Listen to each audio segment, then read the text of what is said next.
नजर सब पर। नमस्कार, मैं हूं दीप्ति शर्मा और आप सभी का स्वागत करती हूं थर्ड आई न्यूज नेटवर्क में। आइए सीधे रुख करते हैं अभी तक की 10 बड़ी खबरों का। कांग्रेस से भाजपा में आए रामनिवास रावत ने सोमवार सुबह कैबिनेट मंत्री की शपथ ली। इससे डॉक्टर मोहन यादव सरकार में मुख्यमंत्री समेत 31 मंत्री हो गए हैं। राज्यपाल मंगू भाई पटेल ने सोमवार सुबह 9 बजे रावत को मंत्री पद की शपथ दिलाई। राजभवन में हुए इस संक्षिप्त कार्यक्रम में मुख्यमंत्री समेत राज्य के कई मंत्री मौजूद रहे। कांग्रेस में नेता प्रतिपक्ष न बनाए जाने से नाराज चल रहे श्योपुर जिले के विजयपुर सीट से विधायक रामनिवास रावत ने लोकसभा चुनावों से पहले भाजपा में आमद दी थी। इससे ग्वालियर, चंबल, अचल में भाजपा की स्थिति मजबूत हुई है। फिलहाल रावत ने कांग्रेस विधायक पद से इस्तीफा नहीं दिया है। इस्तीफा देने के बाद रावत को 6 महीने के भीतर विधायक बनना होगा, वरना उनका मंत्री पद स्वतः ही खत्म हो जाएगा। कांग्रेस के राष्ट्रीय अध्यक्ष मल्लिकार्जुन खड़गे ने कहा, सरकार को चीन के साथ सीमा पर स्थिति पर देश को विश्वास में लेना चाहिए। उन्होंने कहा कि जो क्षेत्र मई 2020 तक भारत के कब्जे में था, वहां चीन अपने सैन्य अड्डे कैसे स्थापित कर सकता है। खड़गे ने दावा किया कि चीन की सेना पूर्वी लद्दाख में पैंगोंग झील के आसपास के क्षेत्र में लंबे समय से खुदाई कर रही है। भाजपा ने खड़गे को जवाब देते हुए कहा कि कांग्रेस को न केवल भारतीय विदेश मंत्रालय बल्कि भारत सरकार और रक्षा मंत्रालय पर भी भरोसा नहीं है।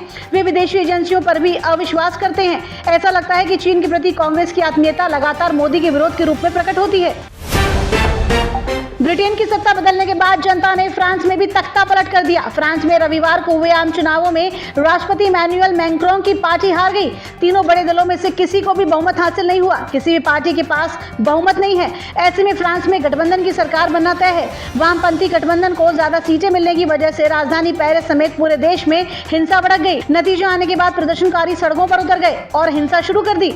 वीडियो में प्रदर्शनकारियों को सड़कों पर आग जलाते और उपद्रव करते हुए देखा गया है। हिंसा को देखते हुए देश भर में पुलिस को तैनात किया गया है। कांग्रेस सांसद और लोकसभा में विपक्ष के नेता राहुल गांधी सोमवार को हिंसा प्रभावित पूर्वोत्तर राज्य का दौरा करने से पहले असम के कछार जिले में रह रहे मणिपुर के विस्थापित निवासियों से मुलाकात करेंगे। सोमवार को सुबह 9 बजे वे सिलचर हवाई अड्डे पर पहुंचेंगे और सड़क मार्ग से मणिपुर के जिरीबाम जाएंगे। इससे पहले वे असम में रह रहे विस्थापित लोगों से मिलेंगे। जिरीबाम का दौरा करने के बाद गांधी वापस इम्फाल के लिए उड़ान भरेंगे। लोकसभा में नेता प्रतिपक्ष बनने के बाद ये राहुल गांधी की पूर्वोत्तर की पहली यात्रा होगी। समाज सेवी और आम आदमी पार्टी के युवा नेता पीयूष शर्मा ने कहा कि फिर पेपर लिखकर शिकार न हो।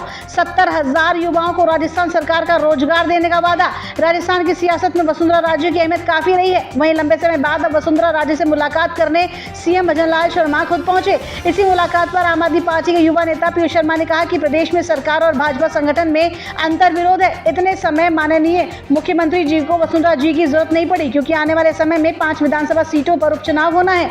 साथ ही 10 जुलाई को राजस्थान विधानसभा में भजन लाल सरकार अपना पहला पूर्ण बजट पेश करने वाली है।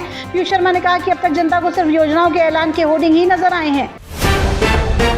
इन्फोनिक्स ट्रेनिंग एंड डेवलपमेंट सेंटर द्वारा जलवायु परिवर्तन को ध्यान में रखते हुए प्रदूषण को कम करने के लिए एक महत्वपूर्ण पहल की गई।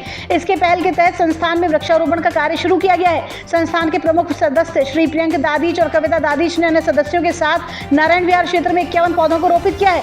संस्थान का लक्ष्य इस वर्ष के अंत तक 1008 पौधे रोपित करना है। ये एक लंबी अवधि की योजना है, जिसका उद्देश्य पर्यावरण संरक्षण और सतत विकास को बढ़ावा देना है। ये पहल क्षेत्र के पर्यावरण को सुधारने की दिशा में महत्वपूर्ण कदम है। उड़ीसा के पुरी में भगवान जगन्नाथ की रथ यात्रा के दौरान भगदड़ जैसी स्थिति पैदा हो गई। इस दौरान दम घुटने से श्रद्धालु की मौत और कई लोग घायल हो गए हैं। भक्त की जान रथ खींचते समय दम घुटने से हुई। अधिकारियों ने बताया कि भगवान बलभद्र का रथ खींचते समय भगदड़ जैसी स्थिति में पुलिसकर्मी सहित कुछ लोग घायल भी हुए हैं।